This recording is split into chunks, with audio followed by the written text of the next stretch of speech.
What's going on, everybody? Welcome to a Week 14 recap blitz for Sunday games in the NFL. We're going to start off with the Steelers and the Bills, where Le'Veon Bell, he broke all kinds of records. I know a lot of you guys are very, very happy this morning if you had him on your fantasy team. I hate all you guys if you do, or if you did have him on your team, because you it's no way you possibly lost. You definitely won your playoff game. Hopefully it was for money leagues, and hopefully you beat somebody like me that thought it was sweet, and I was going to come out and Le'Veon Bell was going to be rather pedestrian, and he just took off. It was a snow game. We didn't expect the Bills to win anyway. Towards the end, they fought back too little too late. The season is over for them. It doesn't, like, nothing about this game really mattered for the Bills. You know, I didn't expect them to come out and like try to show that they cared about Rex Ryan. I fully expected them to come out there and lay an egg. That's what they tried to do throughout the game, and like I said, in garbage time, they tried to put some points up. Possibly that helped other people to compete in their franchise games, but Le'Veon Bell was just too much. I think he had, what did he have, like 290-something yards, scrimmage yards or something?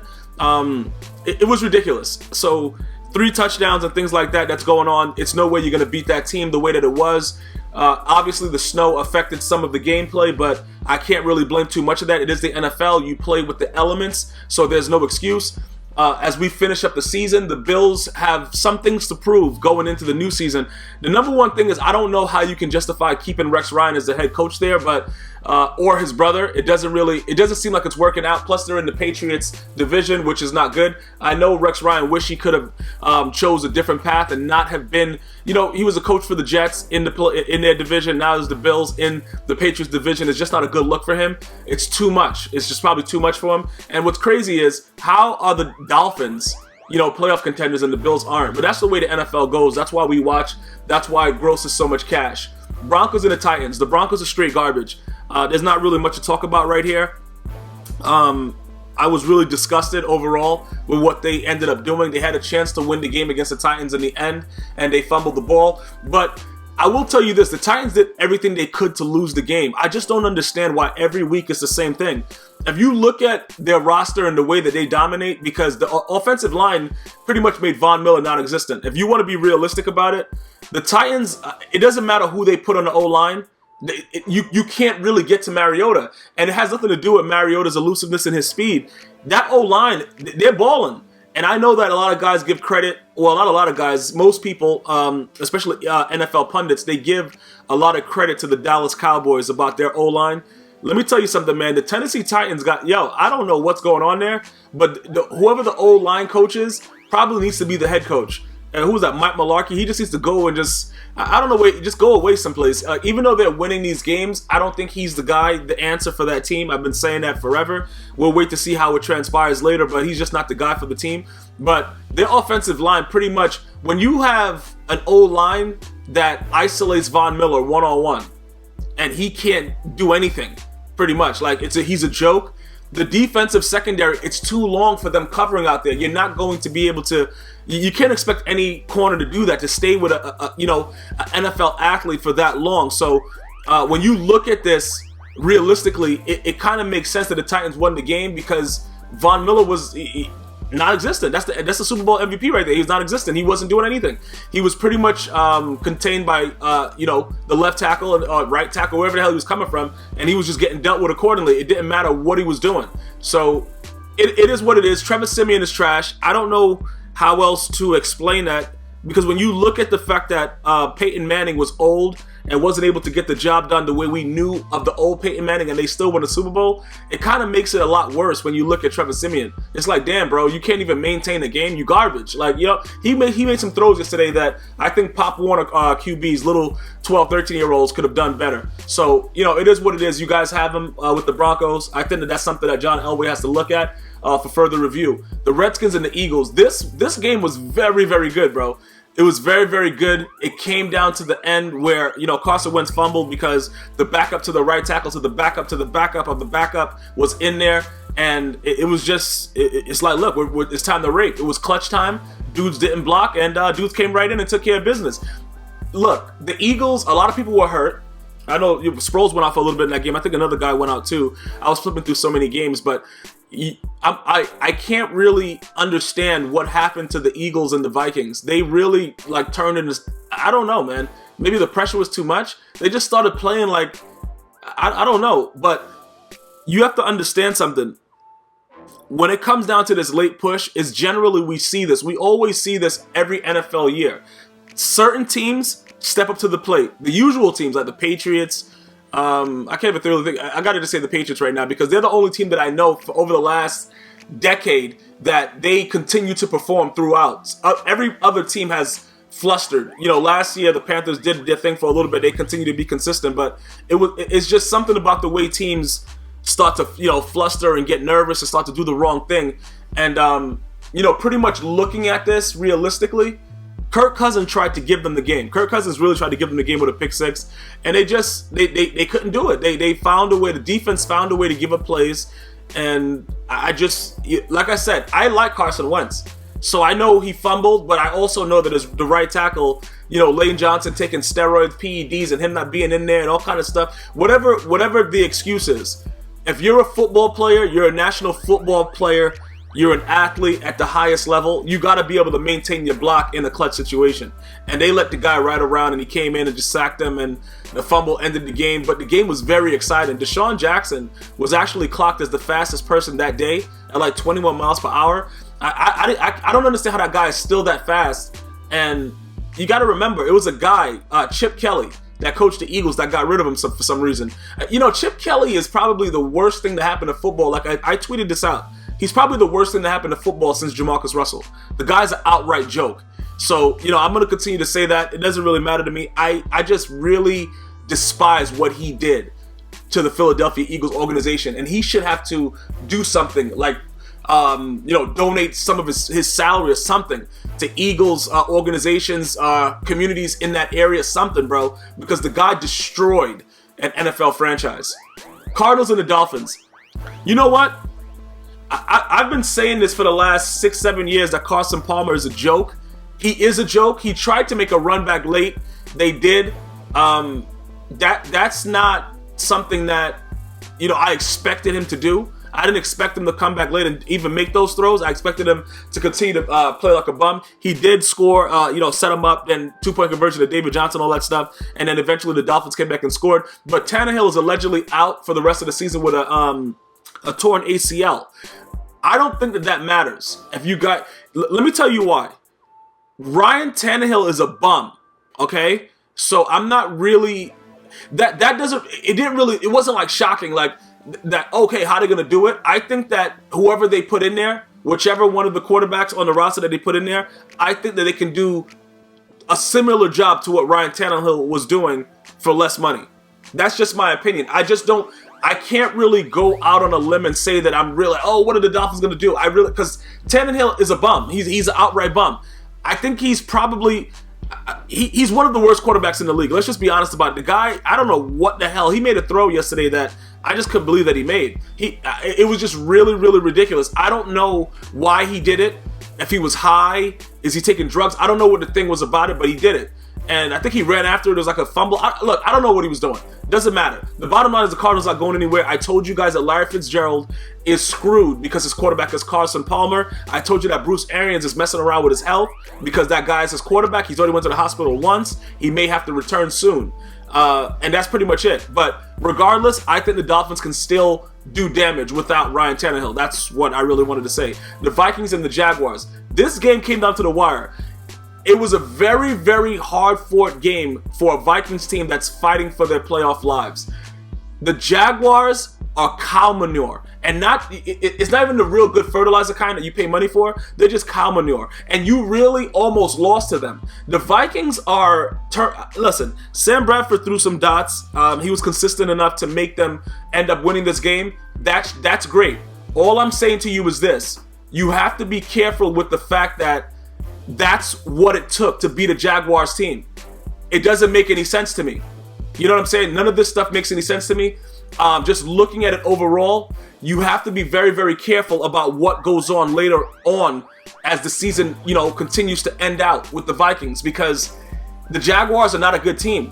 So you can't do this with a team that sucks. And I know, listen, sometimes, like how Tom Brady is always struggling with the Dolphins regardless of how bad they were. I understand that. But the Jags are the Jags, though. You know what I'm saying? Like, we can't really try to misconstrue what I'm trying to say. The Jags are the Jags, though. So you can't do this. Not if you're going to be a contender. You just can't do it. And that's what the problem is right now. That's what I was looking at the entire game. Like, what? It was just too much. It is what it is, though. They got the win. Texans and the Colts. Somehow, some way, they found a way to beat the Colts. You know what it is? Andrew Luck always usually steps up for certain teams. This is one of the teams that he usually steps up for. Brock Osweiler, I can't say he didn't play a decent game, and I know I've been hard on him because I know what he's going to become. I know he's not the answer for the Texans, but he threw some decent balls this game. You know what I'm saying? Like, I can't really say the guy was just a trash heap the way that he usually is. He threw some decent balls. They were able to come back with the win, but at the end of the day, look, did you see the way that Andrew Luck lined up that throw? That was a screenplay or whatever. You know, I had a couple guys tweet me like, yo, bro, he only had one read. It's not his fault. Did you see the way he lined it up and still threw a disgusting pass? Andrew Luck is a bum, and he's the highest paid bum in the league. Okay? There's no excuse for this guy. I don't know why everybody's always making excuses for people. These guys are making ridiculous money. I know they deserve the money because of the violence of the game, but you still have to be able to perform in clutch situations. And that throw, I was hysterical laughing. Granted, I was drunk while I was watching it, but that's kind of crazy to be drunk that early. But yeah, bro, it's football Sunday. I'm just throwing them back. But when I saw him line up that throw and throw it so ridiculously, I was like, all right, you know what, bro? This guy right here, I don't know what he's gonna go on to do. You know, I'm not a psychic. I can just let you guys know that he's not going to be anything special. Just so you guys know. Just so it's not like a something that you're trying to wonder about. He's definitely 100% not going to be anything special. This guy is not going to live up to expectations. Him and RG3 or Bob Griffin will continue to be bums in this league. And that's something that you guys have to deal with. But wherever, RG3 probably never play football again after the season, but Luck will be with the Colts for a little bit. Moving on, the Chargers and the Panthers. This game could have been a lot different if that pick six would have stood. Cam Newton, with him running down the field like that, and his face after he made a tackle that it turned out to not be the guy was down or whatever like that. That was some hilarious stuff. That right there, I'm gonna tell you this right now. This game right here, I don't. Cam Newton, what is he doing, bro? You know what I'm saying? Like they're both 5-8, so pretty much they both suck. But the Chargers have excuses. I think Joey Bosa's hurt now. Is Joey Bosa hurt? Like, guys, let me know. Charger fans, let me know what's going on with this. The Chargers are a wild. I don't.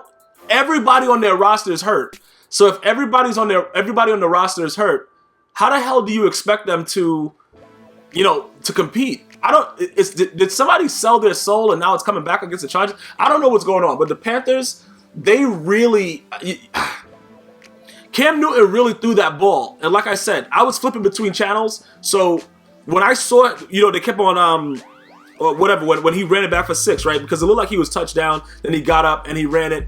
And then when I went back, the score was the same. So I'm assuming that it didn't count. But that run back was hilarious, bro. Because Cam Newton is so big, but whenever he's needed to do something, he just looks like he's not the same guy. Like towards the end when the guy made it into the end zone and he got bumped out by whoever was in front of him, it just looks like he's just not. I don't know about Cam Newton, bro. He hasn't been the same since the Super Bowl, but it was hilarious to see him on the ground like that, just looking up. But either way, they won the game. I don't know why they won. They should have just lost. They suck. You know what I'm saying? I'm gonna be all right. Let's let you guys know what it is. That's how I feel about the Panthers right now. And I told everyone, even though historically the Super Bowl, the Super Bowl loser doesn't make the playoffs, it wasn't even about that. It was about the simple fact that Cam Newton didn't jump into the pile. Listen, bro. You guys are gonna ream me. I love you guys, bro. The Panther fans, I love all you guys. I love you, man. North Carolina, got nothing but love for you guys. But I'm gonna tell you this right now. Your boy, he should have jumped into that pile. That's gonna stay with him forever. That's something that he gonna be mad. Oh, like, I remember when I should have jumped into the pile. Like, if he did that, I think the Panthers' fortunes would have been a lot different going forward. Just my opinion. The Bengals and the Browns. Is there anything to really say about this? The Browns are 0-13. They're looking for the number 1 pick. They suck. Bob Griffin sucks. Hugh Jackson will possibly be fired. The Bengals suck. Marvin Lewis, I don't know why he's still a coach.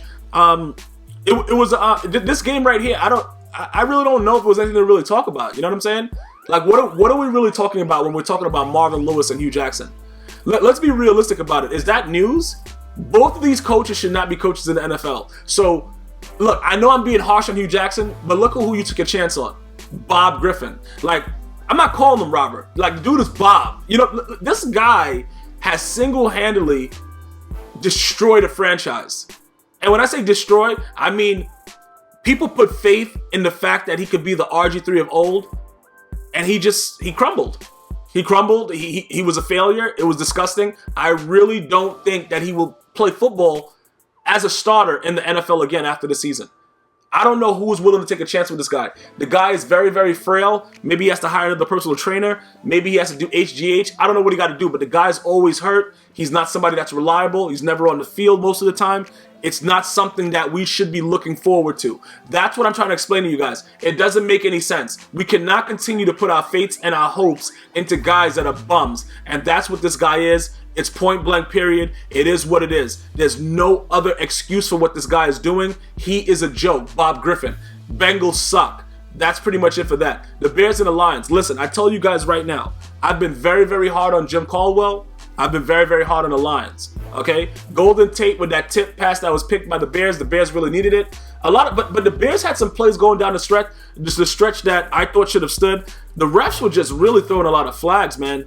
I don't know. Was it flag day? I really don't know what was going on, but the Bears possibly could have won this game. It was a hard-fought game all the way down to the wire. John Fox still sucks as a coach, but the Lions, though, I got to give Jim Caldwell credit, man. This dude is turning, from a soccer dad into a dad that wants to win games, bro. That's like going to the games with his son, and his son is a stud. Like, this is really ridiculous. The Lions they're really winning. I don't know. Did Matthew Stafford throw a pick six? I don't know what's going on. A lot of things was happening in this game that I just didn't understand what's happening.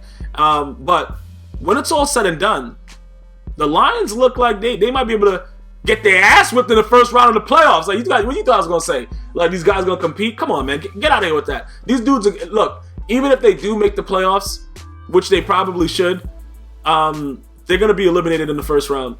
Let's just call it what it is. It's not going to be something that they're going on to do anything, but they deserve a lot of credit. A year after losing Megatron, the work that they're putting in right now, I did not foresee this. I really just did not foresee this at all. They deserve a lot of credit. There's nothing else I can really say about it. The Jets and the 49ers. The 49ers are the worst team in football. Okay? They allowed a Jets team with Bryce Petty, who was just throwing pick after pick, trying to be like Pick Patrick, come back and win the game when they started off so strong. Chip Kelly should not be able to even go to an NFL game after this season. I am so serious about this. This man should not be allowed to be in part with anything with the National Football League. He is the worst GM, whatever he was with the Eagles, however they had him, head coach, whatever you want to call Chip Kelly. The dude is the worst thing to happen to football, dog, since the butt fumble. The dude is a joke. The Jets suck, okay? Darrelle Revis needs to hang it up or go play Waterboy. I don't even want him at safety. The guy makes me sick. Todd Bowles, he's a joke. He should be fired immediately. I don't care that they came back, bro. The guy is not the person that they need there. I'm telling you this right now because I watch what he does. The rants that he did last week, it wasn't impressive. Got our ass kicked, all that stuff. I don't care, Todd Bowles. You're a joke. You need to get fired ASAP. These are things that have to happen if you want the New York Jets to be successful. Clean house and, just start rebuilding because the entire team is a joke at this point. Everybody there is a joke, and the 49ers are worse. They're playing like they're looking for the first round pick. Guess what? The Browns are going to get it, Niners. So start trying to win games. Saints and the Buccaneers. The Buccaneers, man, let me just say this right now. They're playing defense. They're scoring on offense. Be very, very careful about this team because I know that, Jameis Rapist Winston looks like he can't move in the pocket. This guy is very, very deceptive. He makes some ridiculous plays sometimes, but overall, he finds a way to bring his team to victory, and that is a very, very good trait that all successful quarterbacks I have seen have had in them. And I'm seeing that in him, bro. And if they could continue to build around this guy, give him a little bit of tools with Mike Evans, because we know Vincent Jackson is older than Moses, we're going to figure out what's going to happen with this team in the future. I think they can go on and make some noise. The Saints are a joke. Drew Brees is a joke. Drew Brees, I think, they signed him to an extension. I don't know why they did that. The guy's old, very, very old in quarterback years. We're going to have to figure out what happens with it. I don't like where it's going. I don't think that it's going to be something that is going to help the team be successful. I really just don't. So we have to make sure that we're cognizant of that fact that Drew Brees is 1,000 years old in QB years. So we have to be realistic with your expectations is what I'm trying to say. All right, going forward, because I think they did sign him to an extension or something like that.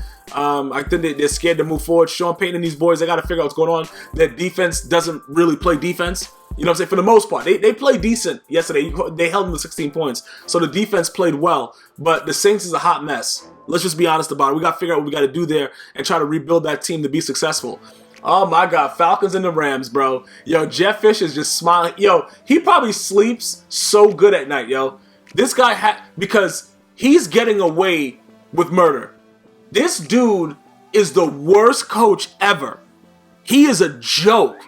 And he is getting extension after extension after extension. And I'm not talking about his penile. This dude's checks are huge. And he's not doing anything. This right here is the American dream. For you to not be able to have no talent. This dude is a joke. He walks around on the sideline looking like a douche and getting paid ridiculous amounts of money. I hope this guy's giving a lot to charity. He better be doing a lot for charity, bro. This dude better be a philanthropist. This dude better be doing something to be like, yo, look, I'm out here and this is what I'm doing. Because he is an outright joke.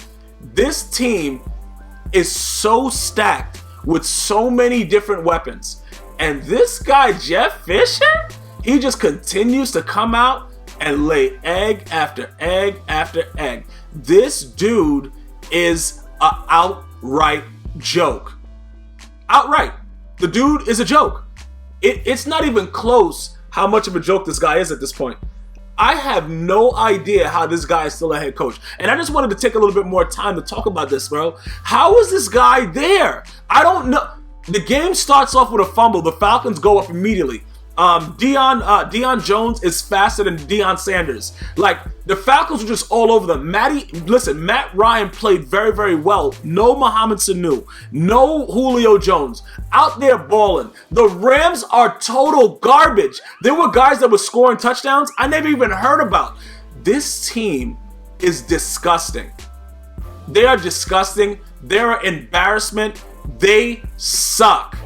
It is very, very clear to me that they suck. It's not the Rams.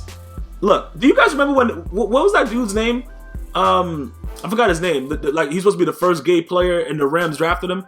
Michael Sam. The Rams have, I don't know, maybe because they cut him, and since then, like, everybody's just been, it's just been a complete hell for these guys. I don't know.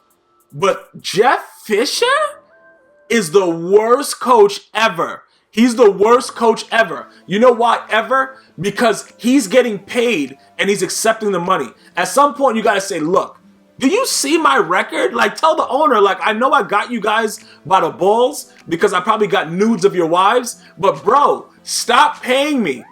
At some point, he has to say that because it's starting to get wild and ridiculous at this point, man. Let's stop it, guys. Let's stop trying to act like we don't know what this guy's doing. This guy is a joke. He has to say something. He has to say, look, guys, is anybody looking at my record right now? Does anybody realize that I don't win games? He has to say that. I'm expecting him to say that. That is the only way I can forgive this guy. He is the worst coach in NFL history. It's not even close. And now to the 2 games. We're going to blast this out in a 1-minute blitz. Well, 2-minute blitz. Seahawks suck. They haven't been the same since the Super Bowl when they passed the ball at the goal line against the Patriots. I'm not even going to talk about the fact that Russell Wilson threw like 3 picks, 4 picks? What, 5 picks more? 7? I don't know what it is. Create a rhyme about it. Let's go right to the Cowboys and the Giants. The Cowboys scored 7 points and never scored again. Dak Prescott looked like a rookie for the first time since week 1 when coincidentally they lost to the Giants. The Giants is always going to be that team that nobody knows what the hell they're going to do, but whenever it's a very huge game, they're going to beat that team that they're up against. It's always been like that with the Giants. That's why they're 2-0 against the Patriots in the Super Bowl. That's why nobody was able to bet against them when it comes down to every big game. Shannon Sharpe on Undisputed with Skip Bayliss said this would happen. And as he was saying it, I totally agreed with him. Because what Odell Beckham caught a 61-yard touchdown on a slant. This man and slants are best friends. The two top wideouts had what they were locked down by the Giants, Janoris Jenkins, Dominique Rodgers, cromartie, and Eli Apple. They weren't able to do anything. This is a Cowboys team that was so hyped up. They went to the Meadowlands in East Rutherford, New Jersey, and got manhandled. That's it. There's no excuse. It was a hard-fought game, gritty one that they possibly should have won. Dez Bryant fumbles on his only catch. He's not clutch. Whenever the money's on the table, the Cowboys, this is what they do. This loss is going to stay with them because no matter what, they're going to have to play the Giants somehow, some way, if the Giants make the playoffs. And I just don't think they're going to beat them because the Giants always step up in big games. Hopefully you enjoyed this recap. One love.